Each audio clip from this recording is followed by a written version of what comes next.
Hello, this video is called World War III. Why is it called World War III? Well, because Castro made a speech on the subject of a nuclear war in the Korean Peninsula between North Korea and the Allies in the United States in the Pacific, chiefly speaking South Korea and also Japan. But let's not forget the powder cake that is Pakistan. Now, don't give money to Pakistan for the floods, because it would just be misused and redirected through the Islamic banking system to be used to gain weapons rather than to help anyone who's affected by the floods. We face in Pakistan a major enemy country, and they are rivals with India. But here is the problem, because Pakistan and India are both part of the Shanghai Cooperation Organization, which is run by China and Russia. But India and China are rivals, and India is closer to Russia than it is to China. India is also close to the United States. So India would have to choose between which side it would be on if there was a major conflict between Pakistan and India. Also, India has an alliance with Israel. This means they would draw in directly into a conflict Israel and Saudi Arabia, since the Saudi and Bin Laden crime families run most of the ISI in Pakistan, which is the Pakistani intelligence agency, as you saw their reach by the fact that they killed Benazir Bhutto, or they did it through their proxy, the Taliban. Now, the US and Britain in this scenario would have to choose whether they should take over Pakistan, and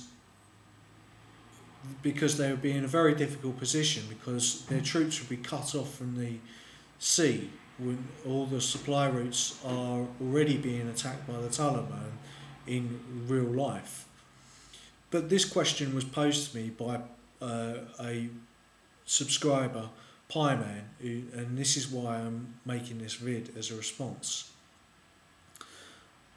But if that happened, we would mean seriously taking on the Saudi and Bin Laden crime families, taking on Al Qaeda, taking on the Pakistani ISI, seriously taking on the Taliban, plus the Saudi Arabia in a direct way as well. That would draw in Hamas, who are supported by Saudi Arabia, and Hezbollah, who are supported by Iran. Now, Pakistan has been threatened by Iran, and it's had its electricity cut off because of diplomatic disputes, because Iran is a Shia country, and Pakistan and Afghanistan are Sunni countries, as is Saudi Arabia, which they're Wahhabi Sunnis. So Hezbollah and Hamas would be rivals and would be fighting each other in that sense. Iran and the United States both use Iraq, because Iran basically controls Iraq as a way to channel diplomatically to talk to each other, which they can't do directly.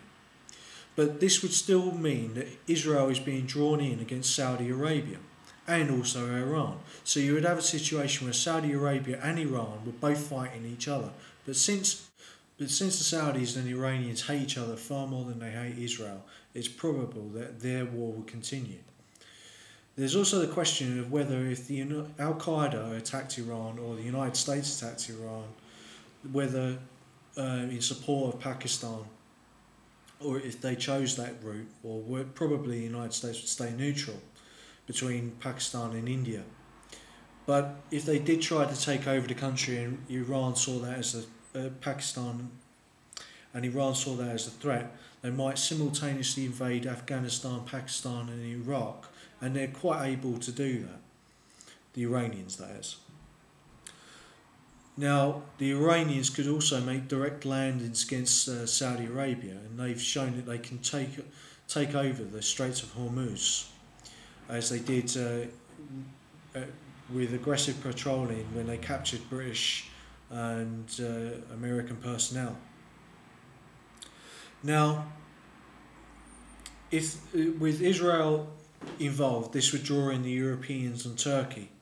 Now, it's not quite certain whether Turkey would be hostile to Israel or not, because it has an Islamist government. But more, I would think that the secular military in Turkey, and from pressure from the EU, would mean that Turkey would fold in with NATO and put pressure on all the parties concerned who were in conflict to try and make peace.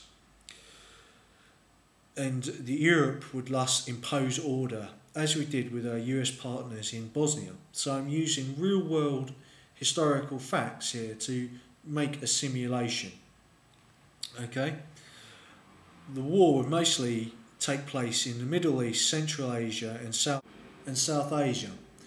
Now, Europe and America might fight amongst the periphery where it suited their interests, but Europe would make peace, stopping further loss of life by threatening to stop trade with these countries. Also, it's possible that China might impose its power on all parties considered involved in the fighting, primarily North Korea and Pakistan. Now, North Korea and Pakistan have shared nuclear and missile technology, and it's quite possible that they have a secret alliance. Now, Russia is the wild card. Russia would want to make peace because all of the countries involved are military partners with it, and its main partner is China and India in the Shanghai Cooperation Organization. Also, Russia has 50 million Muslim citizens, and they might choose to fight on the side of the Saudi and Bin Laden crime family. So as you've got a multipolar world, you've got multipolar fights going on. There's historical reasons for why these change of events might happen this way. Russia would want to make peace, just as it did in Georgia when the EU threatened to stop trade with the Russian Federation. Also, Russia also fears being sidelined by a powerful ally in China in its own Central Asian backyard, and also at the same time encircled by a United States which is still a military hyperpower. So Russia needs more from Europe Russia needs Europe more than Europe needs Russia. Also, militarily and geographically, the borders of Europe are so close to Moscow that British armour and German panzer divisions could clearly overwhelm Russian forces in this scenario. This is a threat that Russia takes seriously. So it would use a strategy of tension as Russia has in the past, and China and Iran does, using asymmetric warfare, such as cyber attacks on the internet of companies of European and US origin, as well as military and economic threats to its close neighbours. China threatens North Korea and Kazakhstan, even though these countries are its allies. This means that Europe would have to work very closely with China to try and get China to use China as an enforcer to stop the World War III conflict scenario.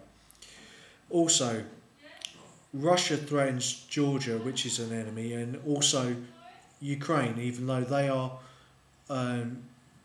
overtly allies. Iran controls Iraq and threatens Afghanistan and Pakistan, as I've mentioned, because these countries are Sunni Muslims and Iran is a Shia country. Nevertheless, Europe and America can and have shown in the past currently an ability to fight asymmetrically, as we did in Malaya insurgency and as the US did later in Iraq.